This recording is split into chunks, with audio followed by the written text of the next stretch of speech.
CAPF 2026 के लिए अगर मैथ्स नहीं रेडी किया है तो दोस्तों मैं आपको बता दूं कि कई ऐसे क्वेश्चन होते हैं जो यूपीएससी मैथ्स के रिपीट करता है।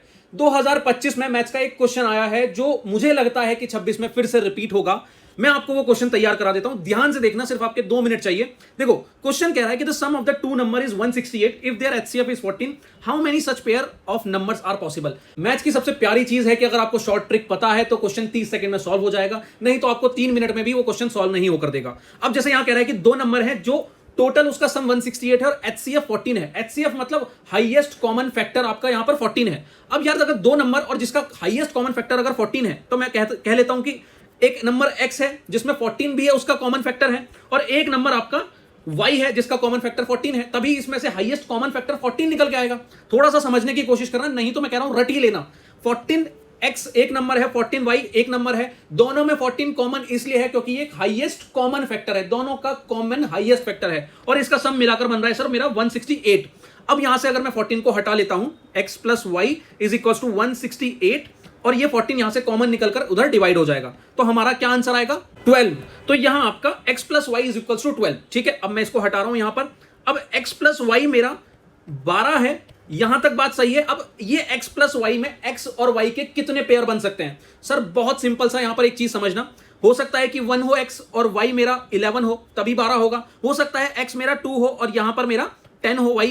हो सकता है x 3 हो और y 9 हो सकता है कि x 4 हो और y यहां पर 8 हो सकता है कि x 5 हो और यहां पर y मेरा 7 हो सकता है कि x 6 हो और y भी 6 हो, और हो सकता है फिर से x 7 हो और यहां पर मेरा y 5 हो। अब यहां पर देखो कि 7 प्लस 5 सेम मेरा यही, मैंने पहले इस फैक्टर को यहां पर ले लिया है, तो दोबारा यहां से काउंटिंग शुरू करने की जरूरत नहीं है। सिर्फ इसमें मुझे देखने हैं कि मेरे कितने पेयर x और y के बन सकते हैं। अब समझने की कोशिश करो, अगर 14 मेरा हाईएस्ट कॉमन फैक्टर है तो मेरा फिर से कोई भी कॉमन फैक्टर नहीं निकलेगा। जैसे कि यहां देखो, अगर मैं 2 और 10 में देखूं तो यहां से फिर से मेरा HCF 2 निकल के आ जाएगा, जो कि नहीं आना चाहिए, तो सर ये पेयर नहीं बनाएगा।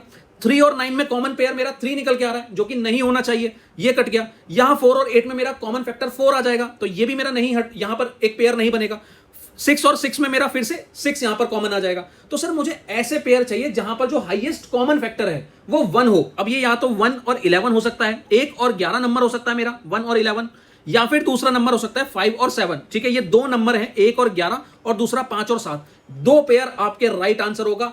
ये क्वेश्चन रट लेना, समझ लेना, क्योंकि मैथ्स बहुत ज्यादा हाई चांस होते हैं सर रिपीट होने के। ठीक है, ये इंपॉर्टेंट क्वेश्चन था, दोबारा चांस है पूछे जाने के। उम्मीद करता हूं आपको ये क्वेश्चन समझ में आया होगा, और अगर आपको ये क्वेश्चन समझ में आया है तो मैं आपको एक क्वेश्चन दे रहा हूं जिसका आंसर मुझे आप बताओगे, क्वेश्चन नंबर 92। Thank you.